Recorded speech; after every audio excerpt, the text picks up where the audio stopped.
Hello friends, പുതിയൊരു വീഡിയോയിലേക്ക് എല്ലാവർക്കും സ്വാഗതം. ISL നിന്ന് Kerala Blasters Punjab F C മത്സരം നടക്കും.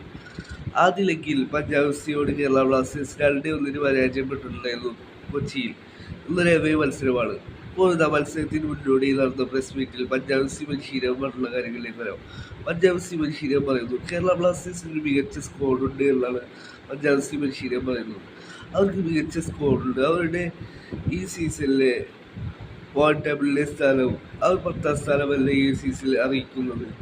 അവർക്ക് സീസണിൽ മികച്ച സ്കോറുണ്ട്. അവർ വ്യക്തിഗത മിസ്റ്റേക്കുകളാണ് ഗോളുകൾ വഴങ്ങിയിട്ടുള്ളതെന്നാണ് പഞ്ചാബ് സി പരിശീലനം പറയുന്നത്. ഞങ്ങൾക്ക് ആദ്യത്തിലേക്ക് വിജയിച്ചുകൊണ്ടല്ലേ ഞങ്ങൾക്ക് ഈ ഒരു മത്സരം വിജയിച്ചു കയറുവാനേ സാധിക്കുമെന്നാണ് പഞ്ചാബ് സി പരിശീലനം പറയുന്നത്. ഞങ്ങൾ ചാൻസുകൾ ഉണ്ടായിക്കൊണ്ട് അത് ഫിനിഷ് ചെയ്യാൻ ശ്രമിക്കുമെന്നും പഞ്ചാബ് സി പരിശീലനം പറയുന്നു. ഇന്നത്തെ മത്സരത്തിൽ കേരള ബ്ലാസ്റ്റേഴ്സിന് പഞ്ചാബ് എഫ് സിക്കെതിരെ ഒരു വലിയൊരു അഡ്വാൻറ്റേജ് ഉണ്ട്. പഞ്ചാബ് എഫ് സിയുടെ ഒരു വിദേശ താരം മാത്രമാണ് പഞ്ചാബ് എഫ് സിയുടെ അവൈലബിൾ ആയിട്ടുണ്ടാവുക. പഞ്ചാബ് എഫ് സി തുടർച്ചയായ 3 പരാജയങ്ങൾ നേരിട്ടുകൊണ്ടാണ് കേരള ബ്ലാസ്റ്റേഴ്സിനായിട്ടുള്ള മത്സരത്തിൽ വരുന്നത്.